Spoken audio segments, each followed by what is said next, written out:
소서.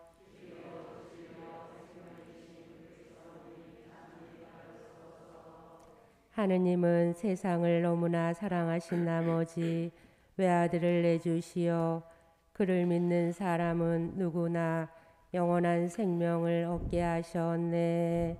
길이요 진리요 생명이신 그리스도님 찬미 받으소서. 주님께서 여러분과 함께 또한 사제의 영과 함께 마테오가 전한 거룩한 복음입니다. 주님 영광 받으소서. 그때 예수님께서 수석 사제들과 백성의 원로들에게 말씀하셨다. 다른 비유를 들어보아라. 어떤 밭 임자가 포도밭을 일구어 울타리를 둘러치고 포도학을 파고 답을 세웠다. 그리고 소작인들에게 내주고 멀리 떠났다. 포도철이 가까워지자 그는 자기 몫의 소출을 받아오라고 소작인들에게 종들을 보냈다. 그런데 소작인들은 그들을 붙잡아 하나는 매질하고 하나는 죽이고 하나는 돌을 던져 죽이기까지 하였다. 주인이 다시 처음보다 더 많은 종을 보냈지만 소작인들은 그들에게도 같은 짓을 하였다. 주인은 마침내 내 아들이야 존중해 주겠지 하며 그들에게 아들을 보냈다. 그러나 소작인들은 아들을 보자 저자가 상속자다. 자, 저자를 죽여버리고 우리가 그의 상속 재산을 차지하자 하고 저희끼리 말하면서 그를 붙잡아 포도밭 밖으로 던져 죽여버렸다. 그러니 포도밭 주인이 와서 그 소작인들을 어떻게 하겠느냐? 그렇게 악한 자들은 가차없이 없애버리고 제때의 소출을 바치는 다른 소작인들에게 포도밭을 내줄 것입니다. 하고 그들이 대답하자 예수님께서 그들에게 말씀하셨다. 너희는 성경에서 이 말씀을 읽어본 적이 없느냐? 집 짓는 이들이 내버린 돌, 그 돌이 모퉁이의 머릿돌이 되었네. 이는 주님께서 이루신 일, 우리 눈에 놀랍기만 하네. 그러므로 내가 너희에게 말한다. 하느님께서는 너희에게서 하느님의 나라를 빼앗아 그 소출을 내는 민족에게 주실 것이다. 수석 사제들과 바리사이들은 이 비유를 듣고서 자기들을 두고 하신 말씀인 것을 알아차리고 그분을 붙잡으려고 하였으나 군중이 두려웠다. 군중이 예수님을 예언자로 여겼기 때문이다. 주님의 말씀입니다. 그리스도님 찬미합니다.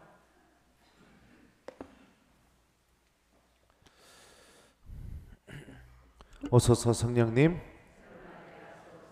하느님께서는 너희에게서 하느님의 나라를 빼앗아 그 소출을 내는 민족에게 주실 것이다. 안녕하세요.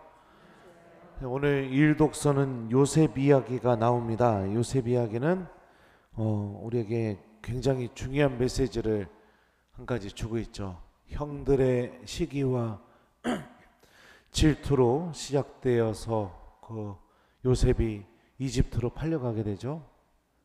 하지만 하느님께서는 그 죄로 시작되었던 요셉의 삶의 역사에 함께 동행하고 계시면서 그 죄 안에서 다시 요셉의 형제들과 요셉의 아버지인 야곱 온 가족을 구원하시는 일을 그 요셉의 형제들이 범죄한 그 죄 안에서 새로운 일을 하시는 모습이 요셉 이야기의 아주 핵심적인 부분인 겁니다. 하느님의 섭리가 우리와 함께 있다는 겁니다. 어떤 죄를 저질러도 그렇다고 해서 지금부터 죄 많이 저지르십시오 이게 아니에요.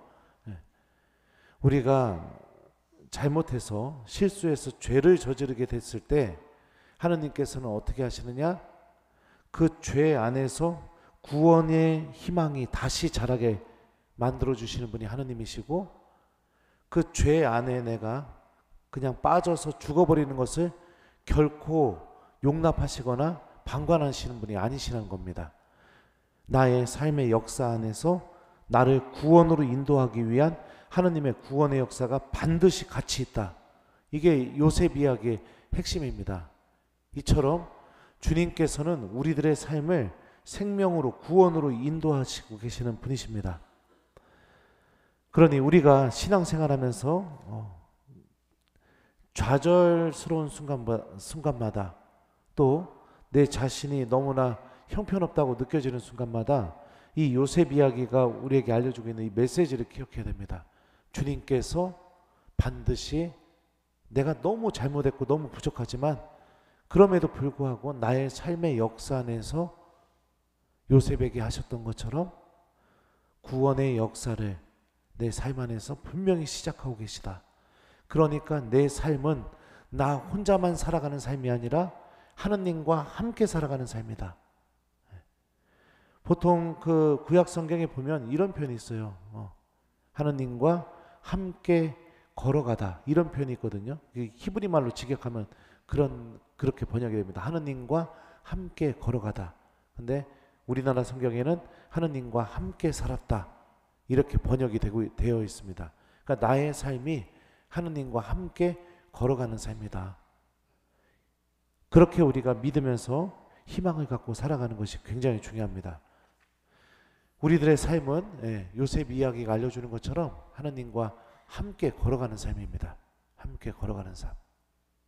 근데 중요한 게 무엇이냐? 이것을 잊어버리는 순간부터 우리들의 삶 안에서 문제가 생기게 됩니다. 그리고 나를 구원으로 인도하려는 하느님의 그 노력도 하느님의 그 섭리도 전혀 보이지가 않게 됩니다. 그 비유가 오늘 일독서에 나오는 메시지입니다. 여러분들 꿔준 돈 꿔준 돈 꿔줘봤죠? 예. 그거 안 주면 기분이 어떻습니까? 안 돌려주면요?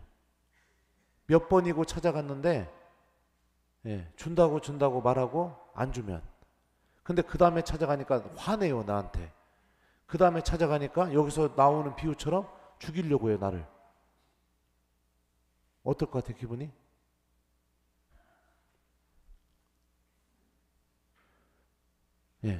그러면은 꿔준 그 돈을 그 뭐라고 합니까? 그 사람을 돈을 빌린 사람은 어떤 마음 때문에 그렇게 할까요? 1번 반드시 돌려줘야 된다는 마음 때문에 그렇게 한다. 2번 안 돌려줘도 된다는 마음 때문에 이렇게 한다. 몇 번일 것 같아요? 안 돌려줘도 된다는 마음 때문에. 그죠? 네. 그리고 그 돈에 대한 주인이 내가 돼버리려는 마음을 갖게 되면 어떻게 됩니까? 돈을 빌려준 사람과 1번 사랑의 관계를 맺을 수 있다. 2번 두 번 다시 관계가 맺어질 수 없다. 몇 번이에요? 그렇죠. 여러분들 방금 전에 제가 얘기했잖아요. 요셉 이야기의 이를 통해서 우리들의 삶이 나만 있는 삶이 아니라고 했잖아요. 그죠? 하느님과 함께 동행하고 있는 삶이다. 함께 걸어가고 있는 삶이다. 그러니까 내 삶의 주인이 내가 아니란 얘기입니다. 그죠? 내 삶의 주인이 나 혼자만 있다는 게 아니에요. 하느님도 같이 계시다는 거예요. 이걸 잊어버리게 되면 어떻게 되는 거냐? 돈을 꿔줬는데 안 주려고 하는 거랑 똑같은 겁니다. 오늘 복음에 나오는 소작인들이 주인이 보내는 종들 다 죽이고 아들까지 죽였던 이유가 무엇이냐? 이렇게 말합니다. 저자가 상속자다. 자, 저자를 죽여버리고 우리가 그의 상속 재산을 차지하자. 내가 주인이 되려고 하는 모습.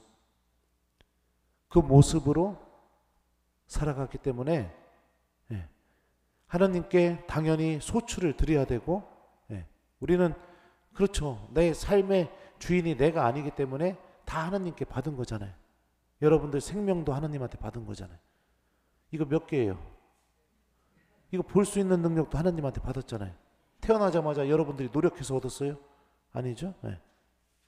여러분들 2 더하기 2는 이렇게 똑똑한 머리 누구한테 받았어요? 하나님한테 받았잖아요. 태어나자마자 여러분들이 노력했습니까? 아니잖아요.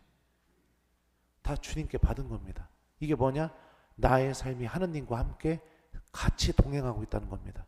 근데 이걸 잃어버리고 마치 내 삶이 나만의 것이냐 그렇게 살아가게 된다면 결국에는 오늘 복음에 나오는 소작인들처럼 하느님께서 끊임없이 나를 구원으로 인도하기 위한 손길들을 다 돌 던져서 없애버리고 거부해버리고 마지막으로 나에게 정말 나를 구원하러 오시는 예수님마저도 내 스스로 내 안에서 죽여버리게 되는, 그래서 하느님과 진실한 관계를 맺지 못하게 되는 그런 불행한 주인공이 됩니다.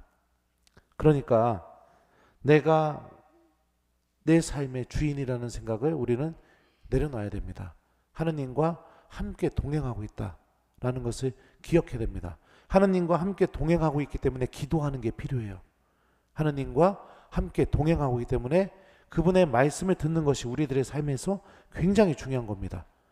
그리고 하느님과 함께 동행하고 있기 때문에 주님께서 인도하시는 것을 우선적으로 선택하는 것도 굉장히 중요한 거예요.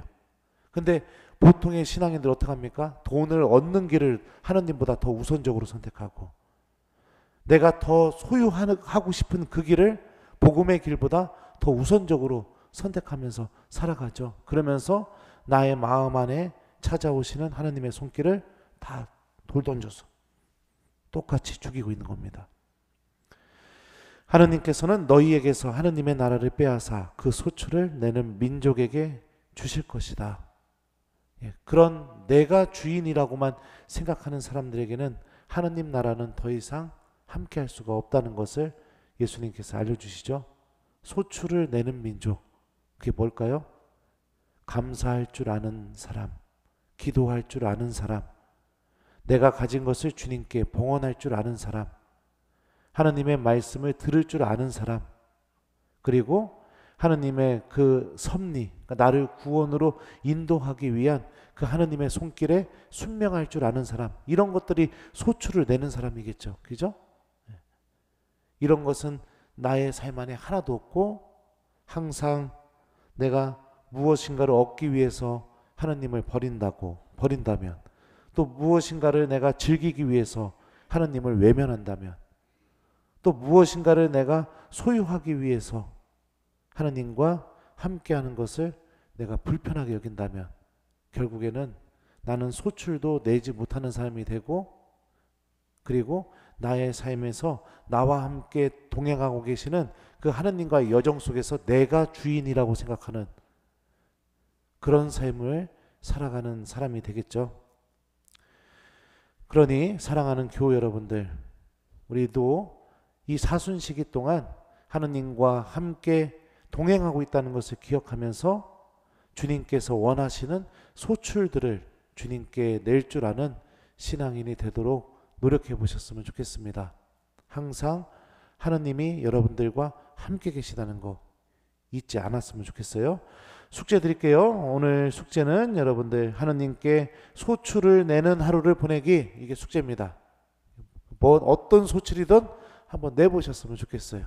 기도하는 하루를 보내보셔도 좋고, 아니면은 하느님의 말씀을 이웃들에게 좀 실천하는 하루를 하면서 그런 소출을 내보셔도 좋고, 아니면 주님 오늘 저는 당신께서 저와 함께 계시다는 것을 믿으면서 만나는 모든 사람들에게 기쁨을 주겠습니다 이러면서 칭찬하고 미소를 보여주고 친절하게 대해주고 이런 소출을 내도 좋고, 하여튼 여러분들 하느님과 함께 계시면서 그 하느님과 함께하는 그 기쁨에서 나오는 소출을 오늘 하루 내보는 하루가 되었으면 좋겠습니다. 하느님께서는 너희에게서 하느님의 나라를 빼앗아 그 소출을 내는 민족에게 주실 것이다. 아멘.